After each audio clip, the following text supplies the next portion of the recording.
Uncle Charles. Would you like to tell me a story? Yes, Katy.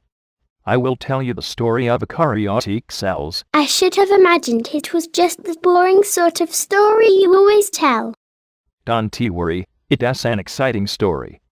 Well, once upon a time, let us say 2 billion years ago, when all cells still lived in the ocean, a few of the earliest cells, or prokaryotes, evolved into more complicated cells called eukaryotes. I know that the prokaryotic cell is a simple small cell with no nucleus, and also that most bacteria are prokaryotic. In fact, this type of cell is typical of bacteria.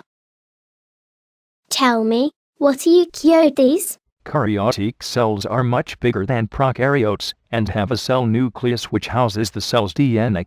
These are the types of cells we find in plants and animals.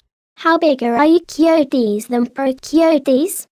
Eukaryote cells are about 10 or 15 times as big as prokaryote cells, so they can hold a bigger number of pieces, as I will show you later. So both you and I are made of eukaryotic cells. Tell me more. How did prokaryotes evolve into eukaryotes? They seem to have done this by enclosing several different kinds of prokaryotes inside another prokaryote. Like a tiny Russian doll. Yes, just like a matryoshka. At first this happened by chance, probably because one cell was trying to eat another cell. But it turned out that this whole group of prokaryotes could then all work together, cooperating to increase everyone's chance of survival and reproduction. So they lived happily together forever. The story is longer. Wait and listen. Because more of these cooperating prokaryotes survived, they reproduced and kept on cooperating. The cells that are part of your body, and that are part of trees, and other plants and animals, all still work this way. So you're saying my body is nothing else than a heap of eukaryotes? How disgusting. Yes, girl.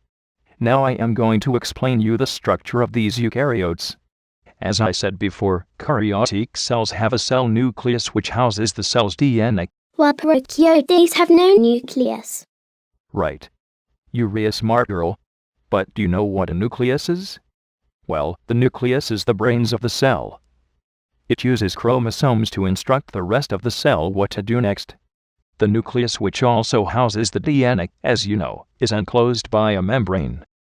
This nucleus is so important that it gives the eukaryote its name, which means true nucleus.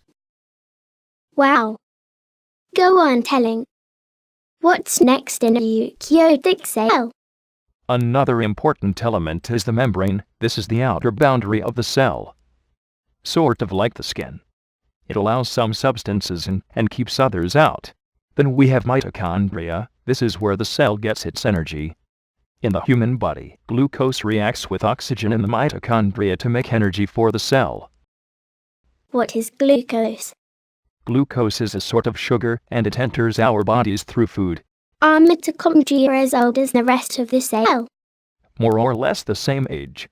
In fact, mitochondria could not evolve until about 2 billion years ago, because that was the first time that there was enough oxygen in the atmosphere for them to use. So, what are the other pieces that make up eukaryotes? Here they are. I nearly forgot to tell you that the major difference between prokaryotes and eukaryotes is that eukaryotic cells contain compartments enclosed by membranes. In these compartments, specific metabolic activities take place. The ribosomes are one of these compartments. Ribosomes are like tiny factories that make different things the cell needs to function, like proteins. Other differences are, the plasma membrane resembles that of prokaryotes, but cell walls may or may not be present. Eukaryotes can move using motile cilia or flagella. The flagella are more complex than those of prokaryotes. What is this stuff inside the cell? Is the eukaryotic cell filled with a special substance? Yes, it is filled with cytoplasm. The other components of the cell float around in the cytoplasm, which is mostly water. What are the spots? They are lysosomes.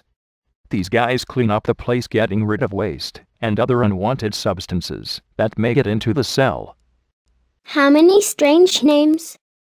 How can I remember all of them? Well, you can learn that the machines inside the cell, like the nucleus, ribosomes, and lysosomes, are all called organelles. Most eukaryote cells also have other specialized pieces inside them that help them. Some of these pieces are vacuoles, and the endoplasmic reticulum, and Golgi bodies. What are vacuoles? Vacuoles are little pockets in the cytoplasm of a cell, where a cell stores food. You can see them with a good light microscope. Vacuoles are mostly made of water and amino acids. They have a lipid membrane around them to keep out the salty water of the cytoplasm. And what about the endoplasmic reticulum? The endoplasmic reticulum is made out of a lipid membrane.